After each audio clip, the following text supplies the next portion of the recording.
ایک اللہ والے کا واقعہ پڑا، کسی گاؤں میں مہمان بن کے گیا، تو جیسے ہی ایک گھر کے اندر اس کا داخلہ ہوا، انہوں نے اس کو ویلکم کہا کہ آپ ہمارے مہمان بن جائیں۔ 3 بھائی تھے۔ وہ اللہ والے نے پوچھا کہ آمدنی کیا ہے، کہاں سے کھاتے پیتے ہو؟ تو بولے یہ جو گھر میں درخت لگا ہوا ہے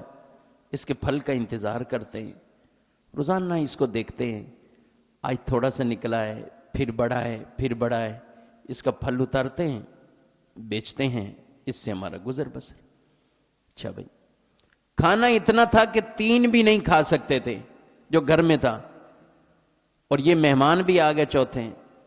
تو انہوں نے کہا بھائی ہم ایسے ہی سو جاتے ہیں، مہمان کو کھلا دیتے، یہ تو اچھی بات ہے۔ مہمان کو کھانا کھلا دیا۔ رات کو سب سوئے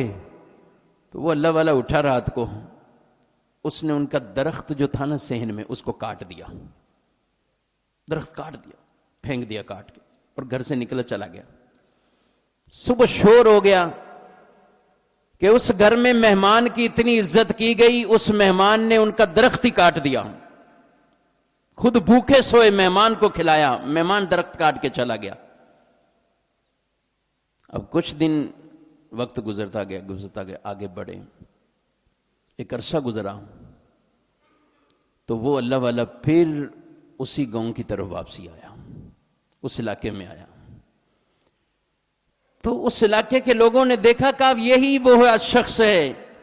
اتنے سال پہلے فلاں آدمی کے گھر مہمان بنا تھا اور ان کا درخت کاٹ کے چلا گیا، آج اسے کوئی مہمان نہ بنائے۔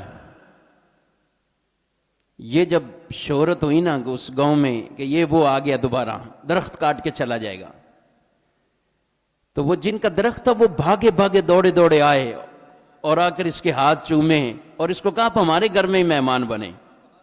آپ ہمارے گھر میں بنے۔ لوگ حیران، پوری بستی اس کو گھر میں مہمان نہیں بنا رہی اور یہ وہی لے کے جا رہے جو اس کو کوستے رہے اتنا عرصہ۔ تو لوگوں نے دیکھا اور اس اللہ والے نے بھی دیکھا کہ اب وہ لوگ جھونپڑی میں نہیں رہ رہے تھے، بڑا عالیشان ان کا گھر تھا، سب کچھ تھا، اور بڑی آرام کی زندگی گزار رہے تھے۔ تو اس نے پھر یہ راز کھولا، کہا میں نے ان 3 بھائیوں کو پوچھا نا کہ تمہارا آمدنی کا ذریعہ کیا ہے، تو یہ صبح و شام اسی درخت کو دیکھتے رہتے تھے۔ میں نے کہا اس کو کاٹو، یہ باہر تو نکلیں،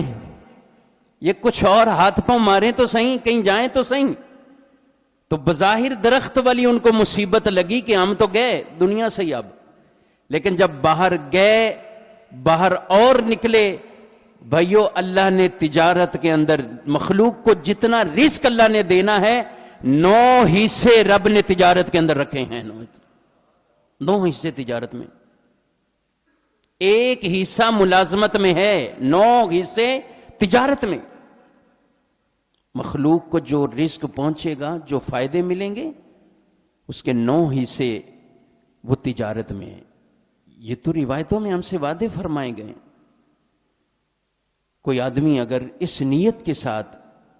اللہ کی راہ میں نکلتا ہے اور یہ تجارت کرتا ہے، تو فرمایا میں نے درخت کاٹا، ان کو مصیبت لگی، کچھ عرصہ مجھے کوستے رہے، ٹھیک ہے بھائی کوستے رہو، لیکن اس کے بعد جب باہر نکلے تو تینوں کو راہیں ایسی مل گئیں کہ پہلے جھونپڑی میں رہ رہے تھے، اب یہ عالیشان مکان کے اندر رہ رہے ہیں۔ سارا زمانہ سمجھ رہا ہے کہ ان کے ساتھ زیادتی ہوئی ہے، لیکن وہ خود گھر والے کہہ رہے ہیں ہاں زیادتی ہوئی تھی، لیکن وہ زیادتی ہمیں یہ فائدہ پہنچا کے چلا گئی۔ تو کئی چیزیں، کئی انسان کو بیماریاں آتی، وہ ایک بیماری آتی ہے، اس سے وہ پرہیز کرنا شروع ہوتا ہے تو کئی بیماریوں سے بچتا ہے، کئی بیماریوں سے بچ جاتا۔ اگر وہ بیماری نہ آتی، نہ وہ پرہیز کرتا، نہ وہ اس طرف جاتا۔ تو وہ جو مصیبتیں ہم پہ آتی ہیں، ان کے پس پردہ کوئی اور بھی اہم چیزیں ہوتی ہیں، کچھ اور فوائد بھی ہمارے لیے ہوتے ہیں، جن سے ہم بس اوقات چشم پوشی کی ہوتے ہیں، اس کی طرف ہم دیکھتے نہیں ہیں۔